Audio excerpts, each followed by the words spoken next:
কোরআনের আলোকে শাহরির গুরুত্ব ও ফজিলত। শাহরি শব্দটি এসেছে শাহর থেকে, যার অর্থ শেষ রাত বা ভোর রাত। ফজরের আগমুহূর্তে রোজা পালনের নিয়তে যে খাবার গ্রহণ করা হয় তাকে শাহরি বলা হয়। ইসলামে শাহরির মূল উদ্দেশ্য হল রোজাদারকে রোজা পালনে শক্তি যোগানো এবং আল্লাহর আদেশ পালনে প্রস্তুত করা।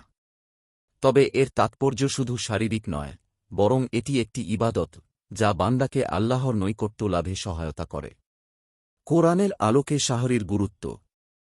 আল্লাহ তাআলা কোরআনে রোজা সম্পর্কিত বিধান বর্ণনা করতে গিয়ে বলেন, আর তোমরা পানাহার করো যতক্ষণ না ফজরের সাদা সুতা কালো সুতা থেকে পৃথক হয়ে যায়। সূরা বাকারা আয়াত ১৮৭। এই আয়াতে স্পষ্টভাবে ফজরের আগ পর্যন্ত পানাহারের অনুমতি দেওয়া হয়েছে, যা শাহরির বৈধতা ও গুরুত্ব প্রমাণ করে। শাহরি রোজার প্রস্তুতির অংশ এবং আল্লাহ তাআলার পক্ষ থেকে দেওয়া এক বিশেষ সুযোগ। এটি আল্লাহর রহমত, যাতে বান্দা কষ্ট লাঘব করে ইবাদতে মনোনিবেশ করতে পারে। হাদিসের আলোকে শাহরির ফজিলত। রাসূলুল্লাহ সাল্লাল্লাহু আলাইহি ওয়াসাল্লাম শাহরির প্রতি বিশেষ গুরুত্ব আরোপ করেছেন। তিনি বলেছেন, তোমরা শাহরি খাও, কেননা শাহরিতে রয়েছে বরকত। সহিহ বুখারী ও মুসলিম। এই সংক্ষিপ্ত হাদিসে শাহরির ফজিলত অত্যন্ত সুস্পষ্ট। শাহরির মধ্যে এমন এক বরকত নিহিত, যা শুধু খাদ্যের মধ্যেই সীমাবদ্ধ নয়, বরং তা সময়, ইবাদত, স্বাস্থ্য ও জীবনের নানা ক্ষেত্রে বিস্তৃত। অন্য হাদিসে রাসূলুল্লাহ সাল্লাল্লাহু আলাইহি ওয়াসাল্লাম বলেন, আমাদের রোজা ও আহলে কিতাবের রোজার মধ্যে পার্থক্য হল শাহরি। সহিহ মুসলিম। এ হাদিস থেকে বোঝা যায়, শাহরি ইসলামের একটি স্বতন্ত্র বৈশিষ্ট্য এবং উম্মতে মুহাম্মদীর জন্য বিশেষ সম্মান। শাহরির বরকত ও কল্যাণ। শাহরির বরকত বহুমাত্রিক। প্রথমত, শাহরি রোজাদারকে দৈহিক শক্তি যোগায়, যা সারা দিন ইবাদত ও কর্মে সহায়ক। দ্বিতীয়ত, শাহরির সময় মানুষ ঘুম থেকে উঠে আল্লাহর স্মরণে মশগুল হয়, দোয়া করে, ইস্তিগফার করে। আল্লাহ তাআলা শেষ রাতে বান্দার দোয়া কবুল করেন, এ কথা কোরআন ও হাদিসে বারবার উল্লেখ এসেছে। আল্লাহ তাআলা বলেন, তারা শেষ রাতে ক্ষমা প্রার্থনা করে। সূরা জারিয়াত আয়াত ১৮। শাহরির সময় মূলত সেই শেষ রাতের অন্তর্ভুক্ত, যখন ইস্তিগফার ও দোয়ার বিশেষ ফজিলত রয়েছে। ফেরেশতাদের দোয়া ও রহমত।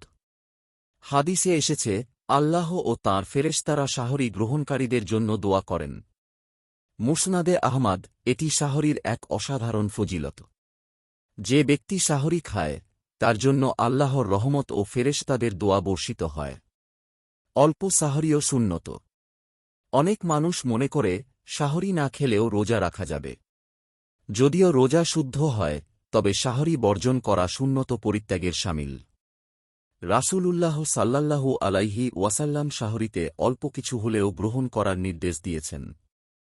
তিনি বলেন, এক ঢোক পানি দিয়ে হলেও শাহরি করো। এ থেকে বোঝা যায়, শাহরির মূল উদ্দেশ্য খাবারের পরিমাণ নয়, বরং আল্লাহ ও তাঁর রাসূলের আদেশ পালন। শাহরি ও তাকওয়া অর্জন। রমজানের মূল লক্ষ্য তাকওয়া অর্জন। শাহরি সেই তাকওয়ার পথে এক গুরুত্বপূর্ণ ধাপ। ফজরের আগে ঘুম ত্যাগ করে শাহরি খাওয়া আত্মসংযম, নিয়মানুবর্তিতা ও আল্লাহভীতির বাস্তব প্রশিক্ষণ। এটি বান্দাকে আল্লাহর আদেশের প্রতি অনুগত হতে শেখায়। স্বাস্থ্যগত উপকারিতা। ইসলামের প্রতিটি বিধানের মধ্যেই মানুষের কল্যাণ নিহিত। শাহরি স্বাস্থ্যগত দিক থেকেও অত্যন্ত উপকারী। এটি শরীরকে দীর্ঘ সময় না খেয়ে থাকার জন্য প্রস্তুত করে, পানিশূন্যতা কমায় এবং দুর্বলতা থেকে রক্ষা করে। আধুনিক চিকিৎসাবিদ্যার দৃষ্টিতেও শাহরি রোজাদারের জন্য গুরুত্বপূর্ণ। শাহরি অবহেলা করার কুফল। যারা নিয়মিত শাহরি পরিত্যাগ করে, তারা শুধু সুন্নতের সওয়াব থেকেই বঞ্চিত হয় না, বরং অনেক সময় রোজার মধ্যে ক্লান্তি, বিরক্তি ও অস্থিরতার সম্মুখীন হয়। এতে ইবাদতে মনোযোগ কমে যেতে পারে। অথচ শাহরি এই সমস্যাগুলো অনেকাংশে দূর করে। বরকতময় সুন্নত। শাহরি রমজানের এক গুরুত্বপূর্ণ ও বরকতময় সুন্নত। এটি শুধু খাদ্য গ্রহণের বিষয় নয়, বরং একটি পূর্ণাঙ্গ ইবাদত, যার সঙ্গে জড়িত রয়েছে আল্লাহর রহমত, ফেরেশতাদের দোয়া, তাকওয়া অর্জন এবং শারীরিক মানসিক কল্যাণ। কোরআন ও হাদিসে শাহরির যে গুরুত্ব ও ফজিলত বর্ণিত হয়েছে, তা আমাদের শাহরি পালনে আরও যত্নবান হতে উৎসাহিত করে। তাই প্রত্যেক রোজাদারের উচিত শাহরিকে অবহেলা না করে নিয়মিত পালন করা এবং এর মাধ্যমে আল্লাহ তাআলার সন্তুষ্টি ও অফুরন্ত সওয়াব অর্জনের চেষ্টা করা। লেখক মুহতামিম, জহিরুল উলুম মহিলা মাদ্রাসা, গাজীপুর। নিয়মিত ইসলামিক এবং স্বাস্থ্য বিষয়ক ভিডিও পেতে লাইক, কমেন্ট, ফলো এবং চ্যানেলটি সাবস্ক্রাইব করে পাশে থাকবেন। মহান আল্লাহ আপনাকে উত্তম যা দান করুক। আমিন।